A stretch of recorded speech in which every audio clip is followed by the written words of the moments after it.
message à Lydia et à savoir comment ils vont. Bonsoir les loulous. Alors, bonsoir. Ce soir, c'est l'histoire un petit peu bizarre d'un merle blanc. Il y a des années de cela, j'empruntais un chemin qui me menait à mon village et qui était bordé d'arbres cinquantenaires.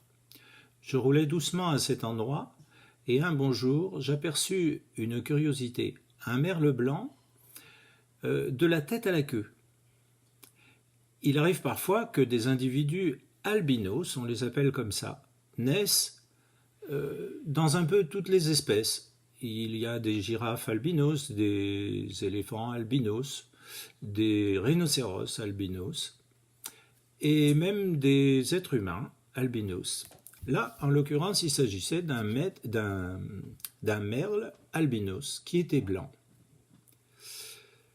Cette fois, j'avais de la chance en voyant chaque matin s'envoler devant moi cet oiseau singulier.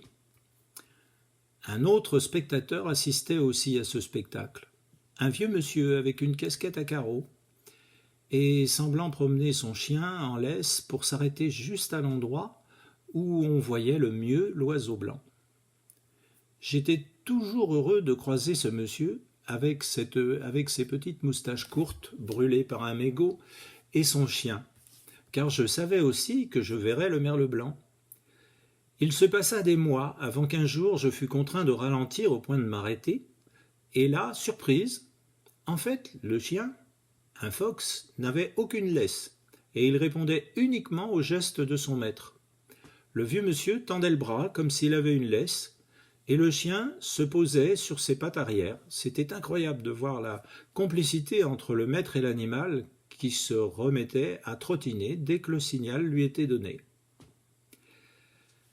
La scène se répétait chaque jour où je passais, et j'en étais vraiment ravi.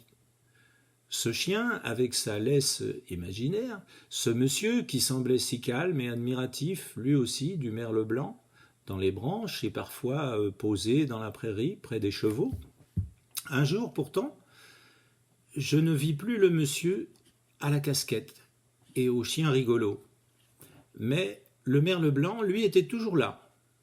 Durant des mois, je ne vis plus le vieux monsieur, ni son chien, et enfin, à la fin de l'hiver, il revint se promener avec son compagnon à quatre pattes pour voir si le merle blanc était toujours dans les parages, et c'était le cas, pour mon plus grand bonheur. Cette fois, je pris le temps de m'arrêter pour parler au promeneur du matin. Il m'apprit qu'il avait dû se soigner durant tout l'hiver et qu'il revenait à l'instant pour profiter à nouveau de son parcours préféré. Je lui dis ma satisfaction de le voir à nouveau en compagnie de son chien si bien éduqué et lui parlai du merle blanc. Il m'avoua presque honteux que lui aussi il le guettait chaque jour et tentait de l'observer le plus longtemps possible. Je lui confirmai que moi aussi j'étais intrigué par ce bel oiseau si exceptionnel et que j'étais toujours impatient de le rencontrer.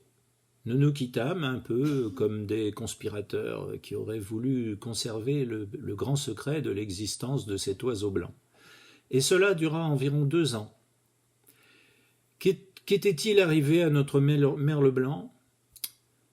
Était-il mort de vieillesse ou tué par un chat? Nul ne le sut. Il avait tout simplement disparu un beau jour et personne n'en sut rien. Voilà comment parfois de toutes petites choses se déroulent sous nos yeux sans qu'on y prête attention. Je pense qu'il nous faut ouvrir plus souvent les yeux sur notre monde proche, car il est très fragile. Voilà. Bonne nuit les loulous.